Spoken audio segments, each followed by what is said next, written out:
Trump versus Biden. It's going to be interesting. I'm curious what you think about the outcome.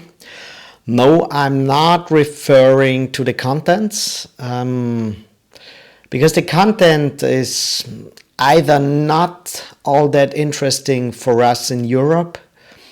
On the other hand, the decisions people take when they are voting for someone is not necessarily based on the content of the words. Well, we have realized that for the past 4 years, even if a politician does some things that are not correct, that are not the truth, people seem to stay loyal to that politician.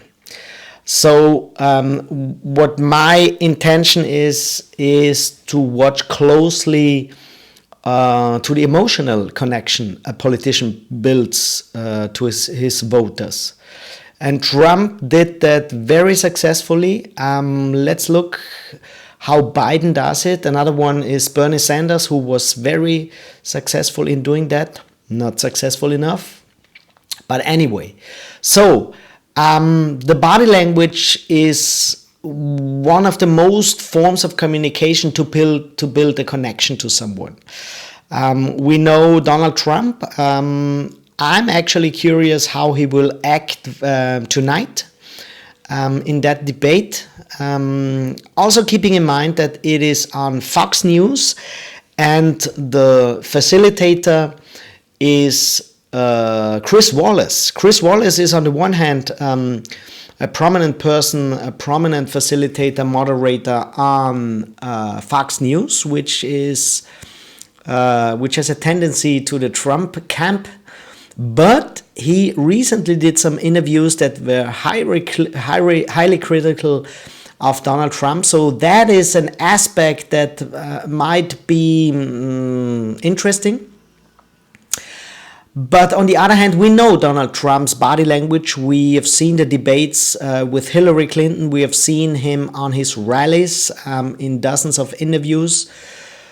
But I'm curious how he will act. Will he be the statesman with the statesman-like body language, or will he be aggressive as we know him? On the other hand, we have Joe Biden. Joe Biden is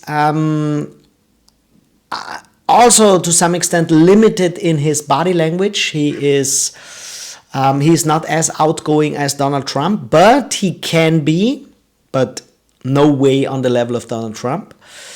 He's more of a slower, more calm communicator, which gives the possibility to connect on a different level. The level might be the level of stability, the level of calming down a divided country.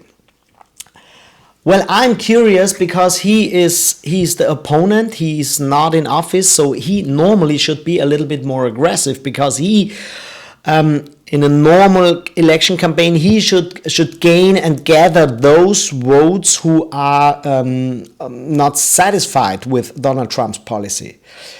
But it's a little bit different because Donald Trump still has the body language of the opposition. It is still aggressive. In some way, he still acts against the system, although he is the system for 4 years now. So that will be interesting. To give you a hint, normally the person who is in office has a stable, a statesman, stateswoman-like body language. And the opposition has a more of an aggressive body language. In this election campaign, it might be turned around. 2 questions for you. Number 1, who is your favorite? Is it Donald Trump or is it Joe Biden? That is question number 1. And question number 2, who do you think will win this first debate? Who will be the better communicator? Who will bring his points better across? And who will gain and gather more votes during that debate? So those 2 questions, please leave me your answer in the comments.